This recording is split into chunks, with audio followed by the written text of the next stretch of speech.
Here is a tiny little track, a furry foot, and you can see the imprint of the fur in that mud there, and it is a very small track. So what animals out here along the river would have a tiny foot with a lot of fur on it and sort of long looking toes, and that would be wandering about in the mud on the edge here next to some brush? Well, this is indeed the brush rabbit's track. I'm going to try to move this vegetation here, which it stepped on, but oops. Okay, I'll just get that out of the way so you can see the track a little better. I messed up this toe here, sorry about that. But you have 4 toes here in an asymmetrical orientation. There is a tiny imprint right here, which I believe may be the claw of toe number 1. It may even be further back here, but it's hard to tell because the vegetation was there. So this is the front left foot of a brush rabbit. A brush rabbit is a tiny little rabbit, a cottontail, that lives around here in the North Woods. And they get their name because they don't go far from brush.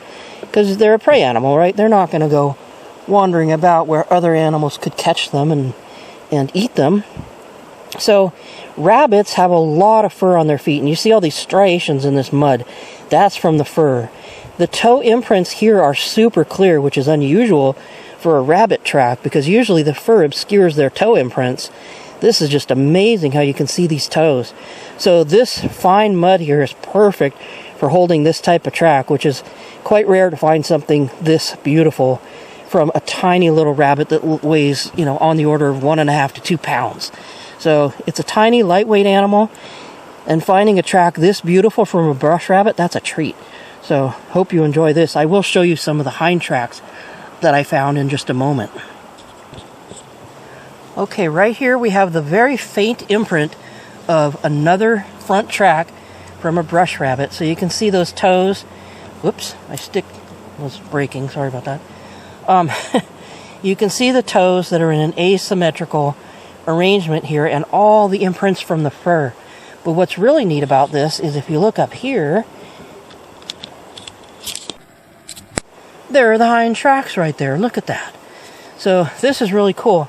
This one got a little smudged and kind of ruined. It's not a great example. So let's look at the one on the left.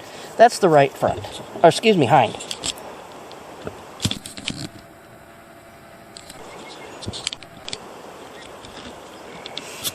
Okay, I wanted to zoom in on this so you could see the beautiful detail that's in this track. This is the left hind track of a brush rabbit, and the rabbit leaped off here in a bounding gait, so the hind feet provided the propulsion as it pushed off. So that's why these toes are further in the mud. They're pushed in. The rabbit uses its strong hind legs with their strong muscles to push off when it leaps forward. And in this case, it probably got startled or something, or maybe a predatory bird flew over and it wanted to run into the brush, which is about 2 feet away right here. It's not very far. And so it pushed off with its hind feet and leaped into the brush, into cover where it hid. And this beautiful track shows the asymmetry that you see on the hind feet of rabbits. Rabbits have 5 toes on their front feet and 4 toes on their hind.